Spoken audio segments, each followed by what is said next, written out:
हाय, आपके पास कोई एडवाइस है न्यूली वेड कपल के लिए? Advice?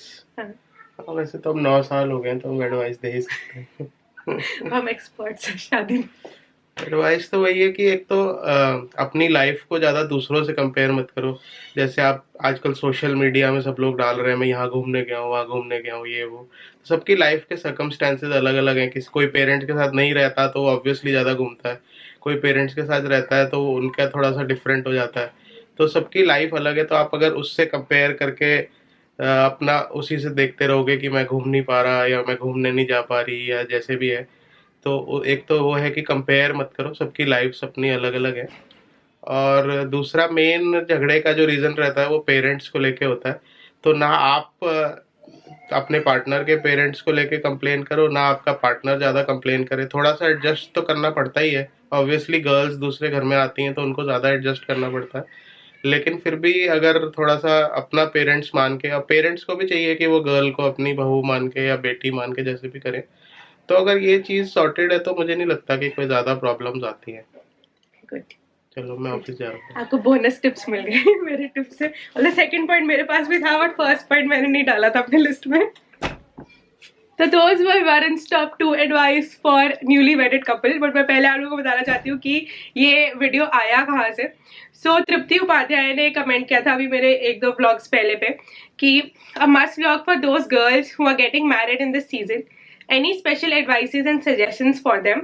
I know you can't openly say everything but still whatever you can share it will be great.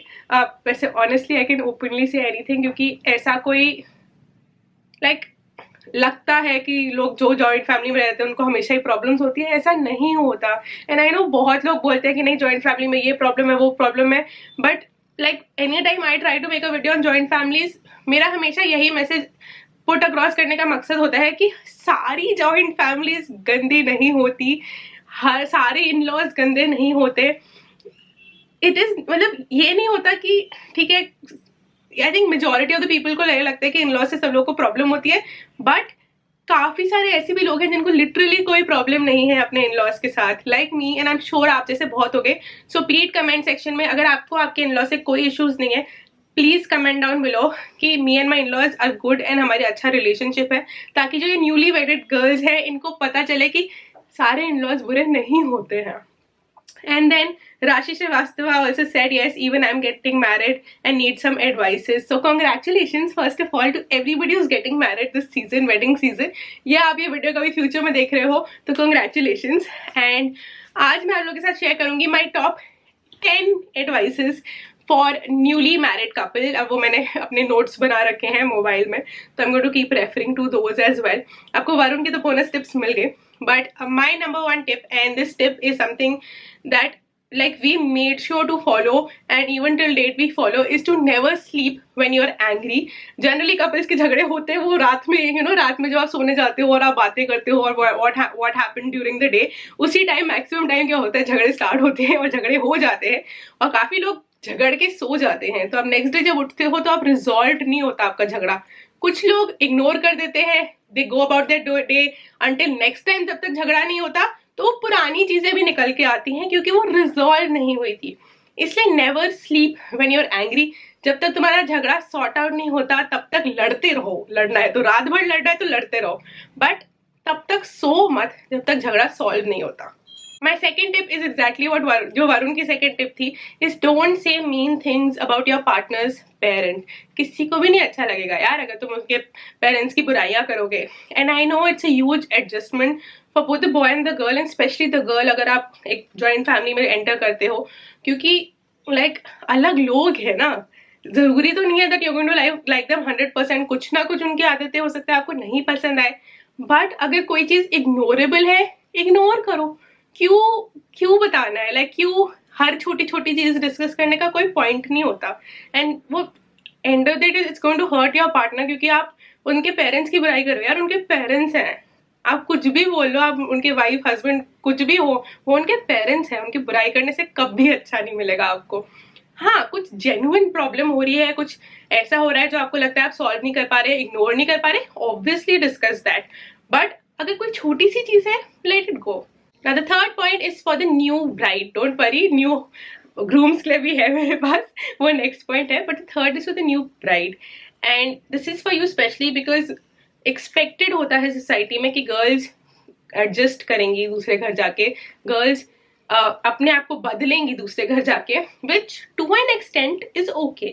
But अगर आपको लग रहा है that you know एक certain चीज की वजह से you are compromising on who you are as a person, then I would say have a discussion. And I'm saying have a discussion, not a fight. तो अगर कुछ हुआ है and you're not okay with it, पहले अपना गुस्सा शांत कर लो and फिर आराम से उस बारे में बात करो. गुस्से से चीजें बिगड़ती हैं, बेटर नहीं होती हैं. My fourth point is for the new husband. आप लोगों के ऊपर भी बहुत बड़ी रिस्पॉन्सिबिलिटी होती है, that is to make your wife feel comfortable. In an Indian society the girl leaves her home and comes into your family. It is your job to make her feel comfortable. तुम्हारा ये काम है. It doesn't matter कौन क्या बोल रहा है, किसने क्या बोला. You should be in her corner. You should be supporting her because she left everything for you.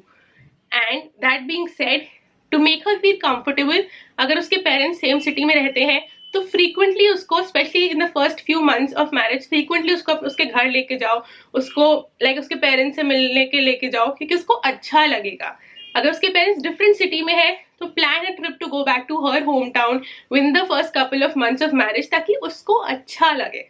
And number 5, if you living in a joint family, you have to, and if you're joining a joint family, आपको ये याद रखना चाहिए कि दो families कभी भी same नहीं होती. Even if it's the same religion, the same caste, you live in the same city, you have the same background, कभी भी दो families same नहीं होंगी. So expect the change and don't resist it. I think one of the biggest issues that I faced was I resisted change. मुझे change नहीं करना था अपने आप को, and which is fine, and I think this is what society today is teaching us कि you don't have to change yourself just because you're getting married. But you have to understand you are getting married. That is a big, huge change in your life. And you can't expect कि अगर आपकी life में इतना बड़ा event हो रहा है तो वो आपको एज अ पर्सन चेंज नहीं करेगा.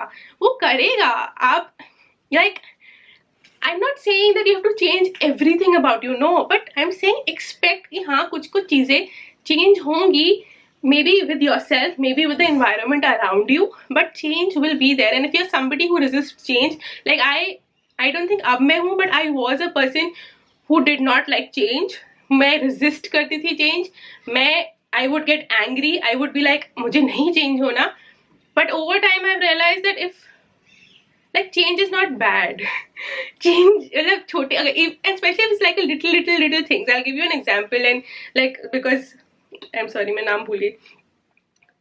Because Tripti says, I know you can't openly say anything, so I will say openly this, that when I got married, तो I am religious, but is this temple घूमने जाना हमारे family का structure नहीं था. हम जाते थे, ऐसा नहीं गए हैं, but our holidays weren't planned around going and visiting a temple. At my in-laws, they're extremely religious. उनका मतलब घूमना is किसी टेम्पल जाना. तो for me, that was a huge change because मुझे लगा कि यार टेम्पल कौन घूमने जाता है. It isn't that I am not religious, it isn't that मुझे टेम्पल जाने में कोई प्रॉब्लम है, but I just thought that's not a holiday. And I think initially मैंने वो बहुत रेजिस्ट किया था, एंड आई वाज लाइक ये हॉलीडे नहीं होता है. But I recently talked to someone, and वो उनका क्या हुआ था, उनकी शादी, she was from a different like religious background, and she got married into a different religious background. And while talking to her, I realized that वो आते ही उन्होंने, she told me that आते ही I accepted the other person's religion, and उनको भी कोई problem नहीं थी अगर मैं अपना रिलीजन भी फॉलो करती और उनका भी फॉलो करती. एंड आई जस्ट फेल्ट कि क्या फर्क पड़ता है, भगवान तो भगवान होते हैं. And I don't know, just made me realise that maybe I resisted. I didn't resist the fact that I didn't want to go to the temple. ऐसा नहीं था, मुझे मंदिर जाना अच्छा लगता है, but I resisted the fact that I did not want to change. I felt like that is not who I am as a person, and why should I change that? जबकि वो एक बहुत छोटा सा change था. तो like that's what I'm trying to tell you, that don't, if you're the kind of person who resists change, be a little more open and be a little more open to change. I have 2 more videos on living with a joint family, तो make sure you check them out as well, especially अगर आप एक joint family को join कर रहे हो. अगर आप नहीं भी कर रहे तो आप एक new family को तो join कर ही रहे हो, तो I would highly recommend you check them out. The number 6th point is if you're going into a nuclear setup. अगर आप लड़का लड़की अकेले रहने जा रहे हो, जो सबको लगता है अरे वाह ये तो like बड़ा सही है, आपको कोई और responsibilities नहीं है, but you have to realize that when you're living in a nuclear setup, all the home responsibilities are yours. And अगर वो well defined नहीं है तो एक बड़ा traditional tendency है to let everything fall on the women. It's very normal for boys to be like हाँ ठीक है घर का काम है ना तो लड़की करेगी, हम क्यों करेंगे, right? But if you're okay with it as a couple, that's completely fine. उसमें कोई गलत चीज नहीं है. But if you as a couple you don't want that, or if you as a girl you don't want कि सारा घर का काम मैं अकेले करूँ, then sit down and have a discussion. Expect मत करो कि हम 2 ही लोग हैं तो मैं ये कर रही हूँ तो उसको तो वो करना ही चाहिए. सोचो मत, एक्सपेक्ट मत करो, लिटरली बैठ के डिस्कस करो कि this I will do, but ये 4-5 चीजें आपको करनी है. This will help streamline everything in the future, because the person will know कि तुम दोनों को पता रहेगा ना कि किसका क्या काम है और किसको क्या करना है. मन में सोचते रहोगे तो झगड़े होंगे और कोई कुछ नहीं करेगा. Number 7, finances, and I think this is a very huge topic. If you're working and your finances are sorted, that's great. I would still recommend have like maybe a joint account or have like X amount that is your amount, both of yours. जिससे आप अपने घर के खर्चे, अपना travel, whatever you want to do, you do. But have a fixed amount that is yours. आपकी salary में से X amount should be yours, not your partner's. तो this will help you always in the future to have a little bit of like cushion for you as an individual. अगर आप working नहीं हो, if you have chosen to leave work, and a lot of girls do after marriage, then have a discussion with your partner and say listen, अगर मैं घर का ध्यान रख रही हूँ and I'm giving you, and you, बहुत लड़कियां ना बड़ी उनको हिचकिचाहट लगती है अपने हस्बैंड से पैसे मांगने में, and I don't think ऐसा होना चाहिए. If you are staying back home and taking care of the house, then वही टाइम आप रियलाइज करो, जो टाइम आप घर पे स्पेंड कर रहे हो वो टाइम अगर आप ऑफिस में लगाते तो आपको पैसे मिलते ना उसके. You are like leaving your position and leaving your career to take care of the house. वो टाइम अगर आप नहीं करते तो आपका पार्टनर करता है ना, तो आपने उस पार्टनर को वो टाइम दिया है ना to use in his career. So you, आपका इक्वल हक है उसमें, क्योंकि कोई भी फंक्शन नहीं कर सकता जब तक उसका घर सेटल ना हो, उसका घर फंक्शन ना कर रहा हो. कोई भी पर्सन अपने प्रोफेशन में फंक्शन नहीं कर सकता है. So you have a right on your husband's, it's not your husband's money, it's your money. If you are taking care of the house and if he's taking care of, you know, your finances, you have an equal right to that money. I would advise कि ठीक है, you guys sit down and discuss your finances. उसके अलावा आप एक household fund बनाओ जिसमें घर का जो पैसा है वो कहाँ यूज होगा, कैसे यूज होगा, कितना आपका खर्चा होता है. एंड उसके अलावा there should be an X amount that your husband is giving you for your use, that is no questions asked कि तुम कर क्या रहे हो उस पैसों से, right? And I think ये problem बहुत ज़्यादा आती है down the line where the husbands expect you to tell them कि भाई तुमने खर्चा किया तो कहाँ खर्चा किया है. एंड ये भी प्रॉब्लम बहुत आती है कि the husband says नहीं तुम मेरा क्रेडिट कार्ड ले जाना, and then he comes back and he says तुमने ये कितने का लिया है, वो कितने का लिया है, ये क्यों लिया, वो क्यों लिया. एंड इट मतलब I can't tell you how much mental stress that would give you. So have an X amount, जो भी तुम लोग अफोर्ड कर सकते हो, जो भी तुम्हें लगता है is an amount that you want to spend on yourself every month, and tell him listen मुझे इतना पैसा चाहिए, and you will not ask me कि ये कहाँ खर्चा हुआ है.